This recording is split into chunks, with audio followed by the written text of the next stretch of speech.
outside that I don't let inside, but he's mine.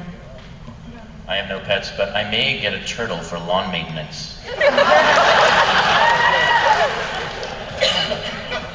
I have a little dog. I have a little dog named Jocko, and he's a German Shepherd Lab and Pit Bull. We adopted him. I have 2 mini long-haired dachshunds. The girl is Lucky Legs, and the boy is the girl is the girl is Lucky Knuckles, and the boy is Legs Diamond, my little gangster. And Kate is Lucky Legs. Wow, even the pet question tripped you up. Kevin. She's like, wait, I have one? No, I don't have a dog. Wait, no, it's a cat. I think it's a cat. Looks like a dog to me. You have no pet?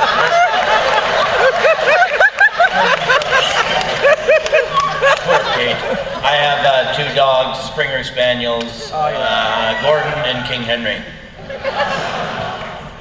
I have a miniature long-haired dachshund named Kermit the dog. I have a parrot, 2 parrotlets, 3 cockatiels, a bunny, and 20 rats. And a koi pond. This side. Yeah, the big reveal about the final, well, the 4 of the final 5, really served the purpose to kind of.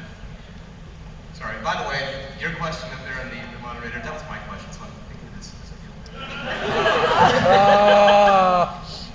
how do you feel that finding out you were a cylon, or the character was a cylon, brought something different out in each of your characters?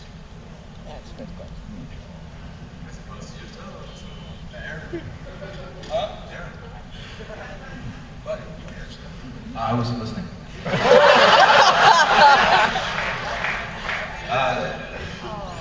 I like Mike Hogan, hated it at first. Had a big long talk with Ron, and had always trusted him up until then. And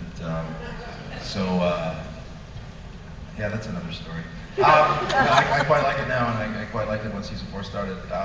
It's the first time in my acting career that I've sort of made conscious choices. Normally, I just sort of say the words as simply as I can, whoever I'm talking to. But this, I thought, okay, you know what? It's for the chief. It's sort of, oh, I get it. It's his aha moment of, oh, that's why. And so whenever you see me in season 4, whenever something happens where we're outed or we land on the planet, the chief's sort of walking around with a little bit of a grin, shaking his head, going, "You gotta be kidding me! Of course it's blown up. Of course it's radioactive. Oh no, of course he's gonna die. Oh, of course my wife's dead." Yeah, it's this big sort of the cosmic joke of like, yeah, you know what? The universe is just trying to frack with us. So, yeah, I just kind of made it this. I get it.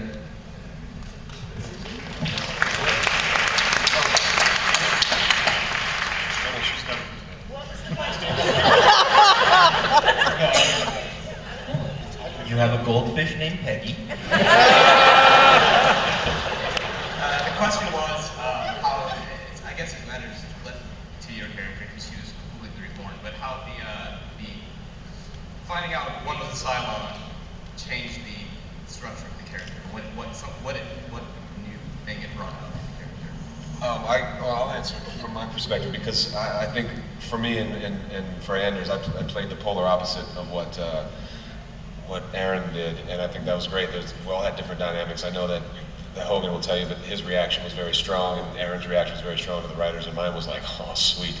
I'll be around for a few more episodes. But I think it was this. I loved the heightened sense of confusion and paranoia that gave Anders as a character, and so I ran with that ball. I liked playing whereas the chief was always had that, yeah, of course. You know, we got arrested when we got popped, and they said, turn around, you two, and that smirk, he's like, oh, there we go, there you go. And you got that look, and I'm like, oh, Jesus, oh, God, what, and I was freaking out, and I think that I liked the polarity between the two characters, that Anders took it to I just got into this more sense of confusion and paranoia.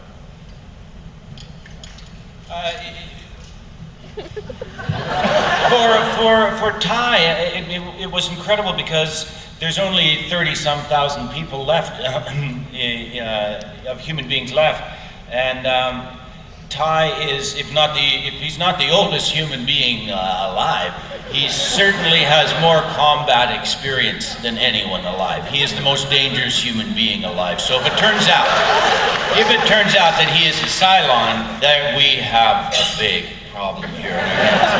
And that wonderful scene after I'm just revealed in the CIC when Adama tells him to do something, and Ty just stares at him and he says, "Is there anything wrong with you?" And I look at him and say, "No, I never felt better in my life," and shoot him right in the eye, actually.